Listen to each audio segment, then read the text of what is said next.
Good evening everyone, Ragewood here, back with another Godforge video. And today's video we're going to be taking a look at the podcast which dropped today. Now today's special guest is the stunning Esther, who is one of the artists on the Fateless team, and the last video she did I personally found really interesting, looking at sort of her work and how she goes about things, so it'd be interesting to see what's in store for us in this one. So, without further ado, let's get into it.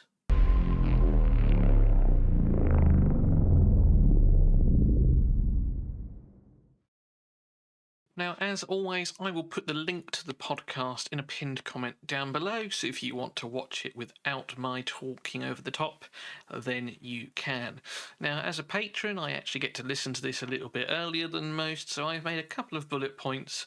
Only 4 little things that I'm going to jump through in the podcast today, but one of them is the mention of a new boss, which will take up a bit of time on its own, hence why we'll only be looking at a few things. So we'll get the headsets on, or let's jump in. How long do you take in that kind of exploration stage? And also, how long does it generally take you to do like a full hero concept? I tend to plan this a lot. I am very organized with this. Nice. And I usually spend the two first days, regardless of the rarity of the character. Well, if it's a common or an uncommon, I tend to be in the same. I try to be the same day, but I usually spend the first day and the second researching and making the first explorations. And I usually deliver 3 iterations, especially for epics and legendaries, because they need that more work than other characters. I find that very fascinating. So she'll spend the first 2 days researching the characters, and then she'll make the 3 initial concepts or explorations in that time as well. Now, if we sort of go back to, what I'll do is I will try and find actually one of these sort of 3 images, if you will. So I'm just dragging over the Dracula exploration that we got. Now, she'll spend the first two days, pulling up these sort of things, looking at patterns and, going through various games, films, all that kind of stuff. And then she'll make these. Now, don't get me wrong, right? I know there's going to be a lot of similarities. For example, the pauldrons are the same on 3 of them. This one's the only one that's different. We've got similar hairstyles in 2. But to be able to produce all of that in a couple of days, I find amazing. It's just really impressive. And the fact that, and we'll jump to it later on, the number of heroes she's actually done. She's obviously got used to sort of the art style and the way that things go, but I still think it's very impressive the amount of time it takes her just to get to this stage, or rather, how little time it does. But I guess now we're in a position where we've got a number of factions that you've worked on. I think when we first spoke, probably you'd only worked on a couple of the factions, really. So is there a particular one where you're like, actually, these are heroes that I just love to do. Like, these are the ones that I love to research the most and really kind of get to understand. I mean, it depends on the specific character and on the faction. But for example, the one I'm working on right now, it's my favorite one of all the heroes that are. I won't say anything.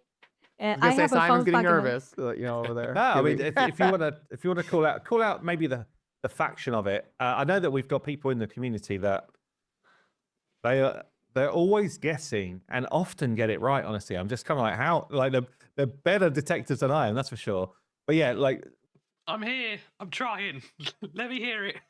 Yeah, which faction are you working on right now? Ecker. Yeah.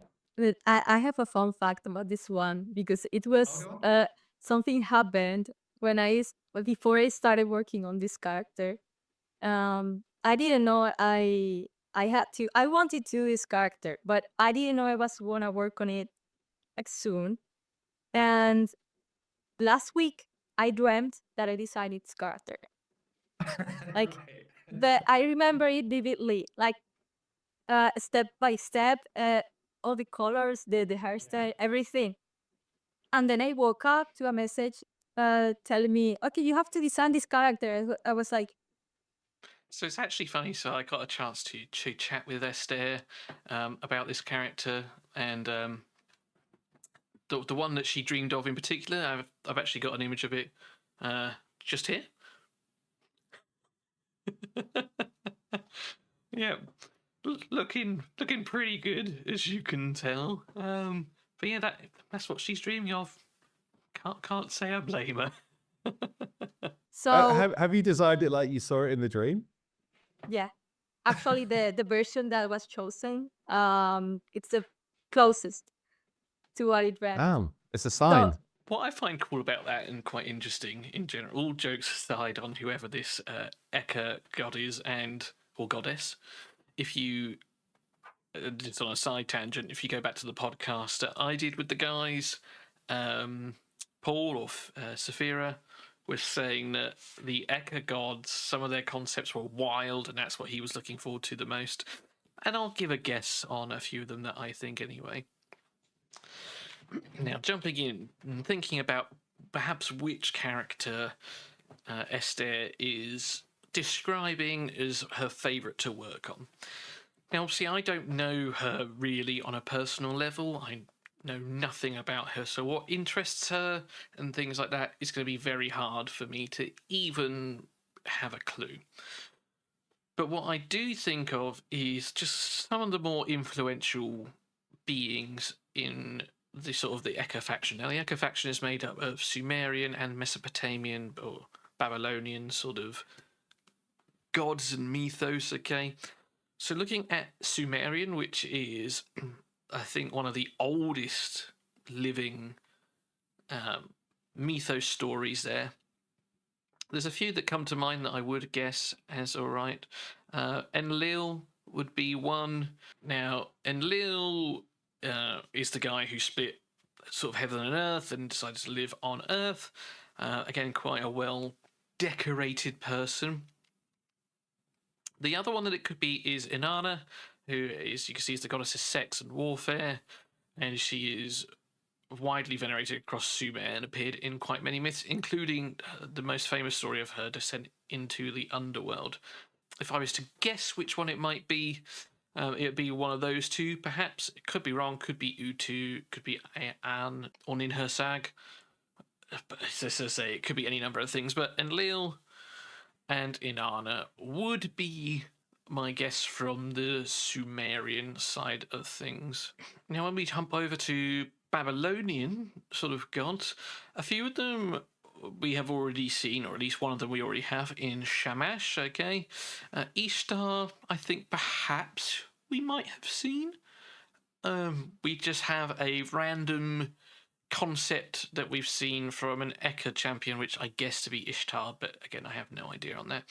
So it's assuming it's not those two. Again, Marduk was the god of Babylon for a period of time. What's the word? Patron might be a better word for it. The other one that I think it could be, and if you have played Dungeons and Dragons or Magic the Gathering, Tiamat would be the other name that strikes out to you and might be the other one. So those would be my four guesses. It would be Tiamat, Marduk, Inanna, or Enlil. I'd guess one of those four are the ones that she is working on and is most excited about. But that aside, she said the one that was closest to one in her dream is the one that was chosen. So she obviously put forward 2 or 3 different ideas. But I wonder if, Dane and the others who are involved could just tell that particular one that was closest to her design was the one that had the most love poured into it, if that makes sense. Now, it's not saying that she wouldn't have tried on the other ones, but if she, naturally, if that's what she's dreamt of and it was so vivid and things like that, she might have put a bit more time and, into it, and it would have shown, and maybe that's what sort of convinced, the team to go with that design. Yeah, so I guess Brad, let's pull you in because most of this starts with you in terms of character design at this point. So you're choosing which heroes feel like they should stand out from the crowd in mythologies. You're also choosing which ones we should leave out for now because they would be great releases a bit further down the line. And yeah, how do you kind of like, I guess, interact with someone like an Esther from the concept inside to make sure that there's enough information there, there's kind of like the right sort of vibe running through an actual faction? Yeah, it was interesting hearing Esther talk about the workflow because mine's honestly very similar. It's that we start kind of a new workflow with some heroes assigned, and then you spend a day or two just deep researching and trying to really get your head into how that hero would be thinking if they were on a battlefield and what elements make sense for them. Are they fire or ice? Are they compassionate and humble, or are they resolute and aggressive? And you really want to get into kind of that frame of thought. So my workflow is very similar to what she was doing. And then you try to bring the abilities and how they're going to kind of make sense in our universe into the game in terms of the abilities and the art direction. And then we kind of sync on that with Paul and Dirk and some of the other people on the design team. And then it heads on over to art. And then they kind of put their spin on what we were thinking. And it all kind of ends up amalgamating into an awesome hero. Yeah, I started to see some of the boss designs coming through recently as well. There's one that came through. I think it was, who did Arpu? Arpu, is it? I think it's might have been It makes me laugh. But so the person in question is actually the Mayan death god Alposh. All right. So his name is spelled like R, so like in father, far, R, and then it's spelled Puch, but you almost say it like a push, Alposh. But that's so cool. They've confirmed another boss, and it is a saber-inspired boss. So that sort of dynamic of each dungeon being themed around a different faction is still there. We've got Fafnir, we've got the Shrine of Hercules. Now we don't know what this one's called, but we have Alposh, the Mayan death god, there. I'm going to play a little bit more, and then we'll dive a little bit into the lore of who he is and perhaps what he's going to look like. Geralen, I think. Apu. Or Yeah. a book. I don't know what to pronounce it. It was a collaboration between Gerline, the other concept artist of the team, and me. Like I started it, and I had to switch to another task, so I handed the concept to Gerline, Right. and she did a great job, like completing everything, and it's amazing. It's one of my favorite designs so far, I think. Yeah. It's so brilliant. And I don't know, it's so hard to describe like just how visually impactful it is. And especially as it's going to be one of our bosses. And I think in this style of game, really people look to the bosses as, they're kind of like their anchor point of, is the game doing the right things?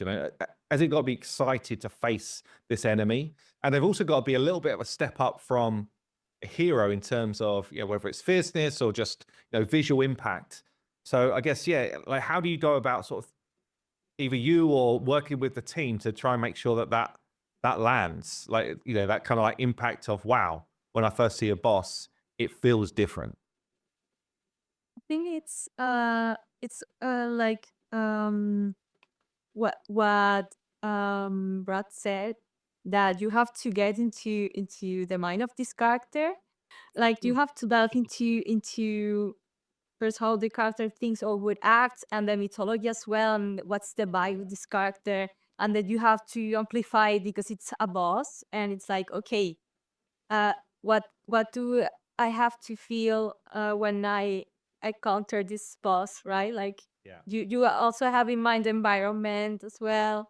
Like, yeah, what do you have to feel when you see that boss, and how do you fight them? I don't know. I try to get into the mood before designing that, and it has happened with all the boss actually. And I think that's it. Like it's all about emotion. Like I think everything is about emotion. at first. So, right, let's jump into our Posh then. So, he's a really interesting one. He is the Mayan god Death, Darkness, and Disaster, known as the Stinking One. All right, and he rules the 9th level of Hell, essentially. I forget, there is a name for it, Mitnal, okay, the Land of the Dead, which is in Shabalba. All right. Now, in the. I forget what it's called now, but like the longest surviving text of Mayan mythos with the story of the hero twins, Xibalongue and Hunapu, I think it is. He's not. I think he's only mentioned like once or twice. And the gods, Mayan gods of death, are known as sort of like 1 death and 7 death. There is reference, I think, to him being. He betrayed a Mayan king and was sent to the Storm's End. But a pretty cool sort of character. And if we go to Wikipedia, we can talk about some of the things that he is associated with, I suppose, is the best way. Yeah, there you go. There's Popol Vuh, the 2 leading death gods. Both are called Death, but one is known as 1 Death, 7 Death, vanquished by hero twins. Say that is Xibalonque. The 2 principal death gods count among the many were-animals and spooks inhabiting the underworld. Alposh was banished after he broke his promise with the Maya King and was sent to the storm that would bring him to Earth forever. So some cool stuff written down here, some other deities that we might see in the game. But as you see, when you come down here, there isn't like loads and loads on Alposh specifically.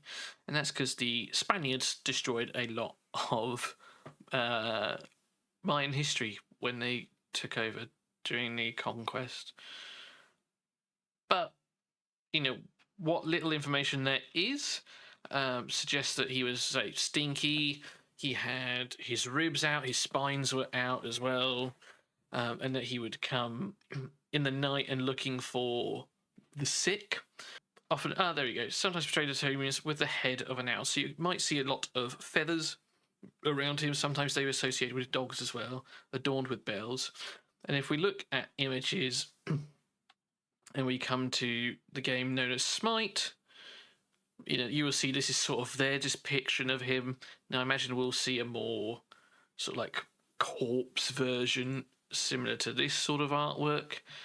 We say ribs showing bells around his neck, which was also sometimes suggested to be eyeballs with the eye sinews as well, which is pretty grim.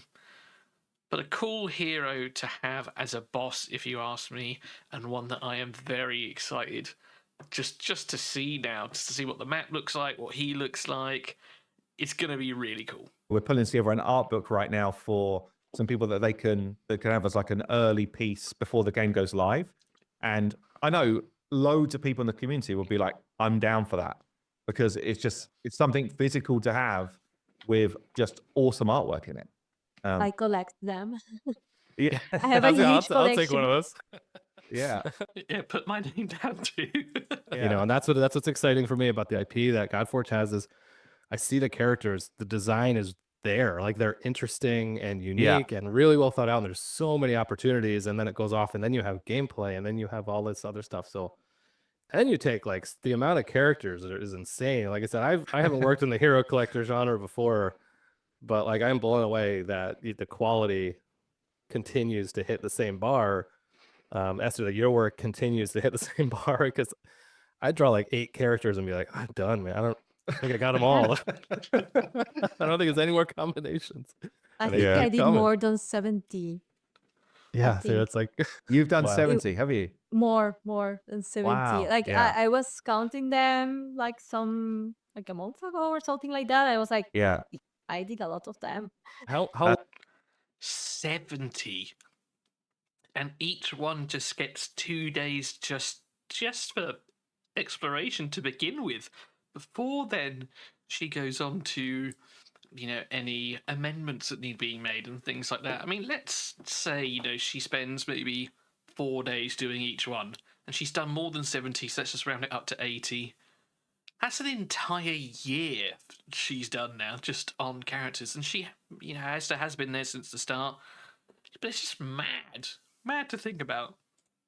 How That's long was that? Was crazy, that a yeah. year? Was that a year you've done 70, or how long of a period of time?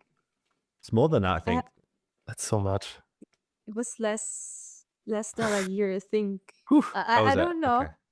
but close to that. Yeah, that's a lot though. That's a lot to get done in that That's a time. lot. And which kind of have this crossover, don't you? So there's a number of sun gods from different mythologies Yeah. that we're trying to depict all in a slightly different way, and and gods of death and gods like all these different kind of like themes that run through the different mythologies, but they've all got a very different take on it and a different, almost like when you're looking at a faction as a whole, you still need to be able to say, actually, yeah, that's part of that group, even though they've got their own kind of like individuality as well, which I guess from your point, Esther, must be quite a challenge, is making sure that there is that kind of like those current consistent themes running through the faction, but still giving each hero their kind of like originality. Yeah. This is one question that I had on my list to ask and we never got round to it. Like, how did they deal with the overlap from like Zeus and Thor, for example? They're both thunder gods from completely different things. And like, it must be really hard to keep it unique. So interesting to hear a response. Yeah. For example, I was thinking about that when I was designing this specific character I was working on, because I didn't want it to look like another faction. So I tried to pick up some visual cues that are related to the entire faction. So like this specific culture has this pattern, or has this type of cloth, or has this type of accessory or element, and I try to incorporate it in every character. So it looks like it's from the faction. As you look at it, maybe you don't know the character, but you know the faction it belongs to. Yeah, that's Yeah, cool. I think that's fascinating that let's take the Asgard faction, that she is trying to either put, say, like a pattern or a particular cloth, some sort of color palette. She's doing something that will be consistent across the entire faction, every hero there, so that, as she said, even if you didn't have the names of the characters or had no knowledge of them, you could say, oh, these are all sort of grouped together. I thought that was really cool. And it seems obvious now I think about it, but first time I heard it, it sort of shocked me in a way, but makes total sense. Cool. Imagine that's got to be a huge challenge. Like I was thinking about that when you're talking about the different tiers, like when it comes to the rarities, how do you approach, we need a character, like yes, we have a faction, but when you look at the roster, like how do you approach, like what are features that make it, the highest of the rarity versus the lowest of the rarity? Because you don't want any of them to look cheap or bad or less thought out. But like when that comes, because it's not like the gameplay kits are wildly different, or there's a bunch of different skins that come with when you like some of the other games will do. But yeah, how do you approach that if we say, this concept is kind of a rare and this one is like up at like an epic or legendary level? For example, I have let's say 3 principles for this kind of characters. For example, epics and legendaries have a more complex silhouette than the rest of the characters that are rare or that are uncommon, and also the color palette. Rare characters or characters that are of a lower rarity have a more muted color palette, or more reduced, less elements in general. And legendaries, for example, have more VFX than the rest of the characters. They are more flashy, maybe have some stuff floating around. You look at them and this is a legendary. But in general, we try to make them visually appealing, even though they might be a common or a rare, for example. Yeah. But we try to make that differentiation when we make epics or legendaries. Like you see them and they are super complex. They have a crazy silhouette. And again, I thought that was quite cool. And again, seems obvious. So for the commons and uncommons, it's going to be, a lesser selection of colours, and it's going to be more muted. So it might be sort of browns, dark greens, greys, and you're going to see that sort of throughout. And then when you get to the legendaries, it's going to be more extravagant, vibrant, red cloth spinning around and golden armor and all that kind of stuff. And again, seems perfectly obvious, but just interesting to think about. I love that. Yeah. And then it's actually, fun. so sometimes we're tweaking things as things progress as well. So sometimes that's community feedback. I think Hanuman was pushed out as a we showed it to the community, and we're like, this is a rare from this faction, and they were like, hold on a minute, that should be like a legendary in terms of the mythology. So we're like, okay, or maybe we go middle ground and go epic. Like we want to be, appreciative of how people feel about these different heroes. Can't have everyone as a legendary, but we can still tweak things a little bit and change kits accordingly. And then we've also got other things where it's kind of like, well, the animators and the VFX artists go in, and we had a couple of examples where I was like, these VFX are not a rare. Like these are definitely the VFX of at least an epic. So again, we're just kind of like, we need to play around with rarity as well, so that it feels right. Like every hero needs to feel that they got their kind of like spot. And that's kind of end to end. Obviously, it starts with design and goes into concept and what have you, but it actually goes right the way through to game implementation. And I guess all of that wraps back around to you, Brad, in terms of, are the multipliers right? Like everything has to package together, right, to hit a certain rarity within these games. And actually, it's not quite as easy as people think it is. It's So that's really cool. So Hanuman, the criticism about him being a rare, I personally didn't see, but then I'm also not reading every single comment on their videos, and that's fine. But it's good to see that it shows they are listening to community feedback, and it also means I probably need to change it on my website because I still have them as a rare. Where there was a bit of an outcry, perhaps, that it's not quite right. Fine, we'll push him up to an epic rather than a rare. So again, it just goes to show them as a company, they will listen to us as a community and change things accordingly, providing the sort of motive behind it is constructive and not just bitchiness, I suppose, is the way of putting it.